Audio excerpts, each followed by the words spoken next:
इसकी full form क्या होती है? सबसे पहले बी का मतलब होता है ब्रैकेट, ओ का मतलब ऑर्डर या फिर ऑफ, डी का मतलब डिवीजन, यहाँ मैंने मार्क भी बना रखा है, एम का मतलब मल्टीप्लिकेशन, ए का मतलब एडिशन, एस का मतलब सब्ट्रैक्शन। फिर क्वेश्चन बनेगा क्वेश्चन नंबर 1 ऐसा। अब इसको सॉल्व करने का तरीका बताते हैं कि सॉल्व कैसे करते हैं इसको।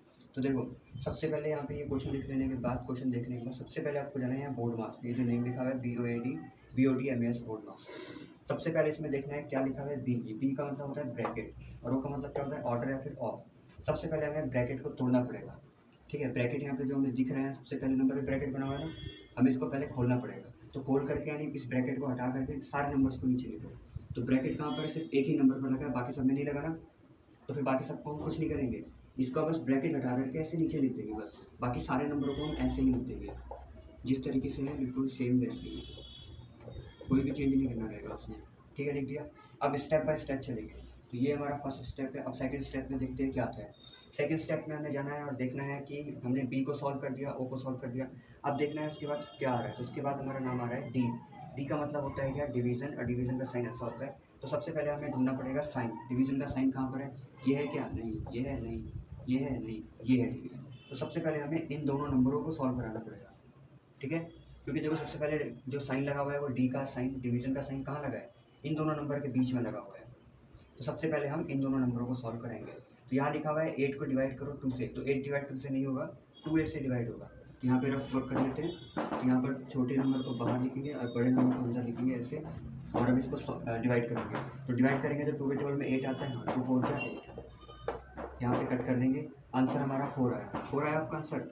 आपका आंसर 4 आया, आप वहीं पर लिख दो उस क्वेश्चन, उस आंसर को यहीं लिख दो। और बाकी सारे नंबरों को सेम वैसे उतार दो, ठीक है। आपकी मर्जी, आपने जैसे उतारना वैसे आप उतार दो। तो यहाँ जैसे कि 6 हो गया, मल्टीप्लाई 3 प्लस में 4 है, ठीक है। फिर माइनस का साइन है, उसके बाद फिर यहाँ पर हमारा ये 4 है। हो गया यहाँ तक? अभी सब आया समझ में यहाँ तक? Yes sir. ठीक है, ठीक है। तो यहाँ तक हमने कर लिया।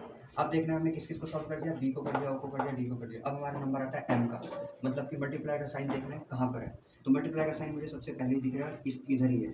तो हमें क्या करना पड़ेगा? बस इन दोनों नंबर को सॉल्व करना पड़ेगा। आगे के सारे नंबर साइन के साथ नीचे उतरेंगे ऐसे। तो 6 3 जा कितना होता है? तो 6 3 जा होता है 18।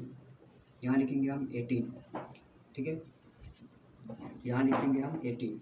अब 18 के बाद जितने भी नंबर है साइन के साथ वैसे उतार दो बिल्कुल। 4 माइनस में यहाँ पर 4, ठीक है। यहाँ हमारा कौन सा स्टेप होगा? थर्ड स्टेप हो चुका है।